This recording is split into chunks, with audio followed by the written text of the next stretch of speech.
আব্বা, আব্বা, মহারাজ আমার আব্বা গরমে হাত ফেল করেছে, আপনি আমার আব্বাকে বাঁচান। হরে কৃষ্ণ। বিসমিল্লাহ। আব্বা, আমার নামাজের দেরি হয়ে যাচ্ছে, কেউ একজন আমাকে একটু মসজিদে পৌঁছে দাও।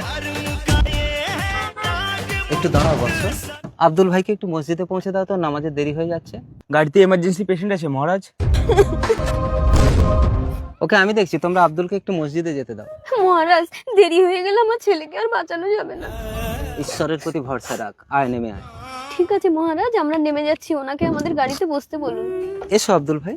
মা তুই একটু দাঁড়া, আমি এক্ষুনি মসজিদ থেকে নামাজ পড়ে আসছি। ঠিক আছে আব্বা।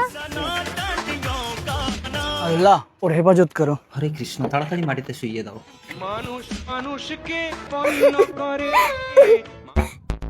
এ তো মারা গেছে। তোকে না বলেছিলাম তোর ছেলের 20 বছর বয়স হলে ওকে বিবাহ না দিলেও মারা যাবে। আমি অনেক সন্ধান করেছি মহারাজ, কিন্তু একটাও মেয়ে পাইনি। এখনো সময় আছে, 1 ঘন্টার মধ্যে তোর সন্তানের গলায় কেউ যদি মালা দিতে পারে তাহলে তোর সন্তান বেঁচে যাবে। কোথায় পাবো 1 ঘন্টার মধ্যে একটা মেয়ে আমি? মা, না না, আমি মুসলমান। তাতে কি হয়েছে, মানুষের প্রাণ রক্ষাই আসল ধর্ম। আব্বা, আজ থেকে তোর নাম রানী। এই নাও মালা, তুমি ওকে জীবন দাও মা। রাজা, হরে কৃষ্ণ। তুমি আমার ছেলেকে বাঁচালে মা। সবাইকে নিয়ে গাড়িতে চলো মা। চল। আসসালামু আলাইকুম। হরে কৃষ্ণ।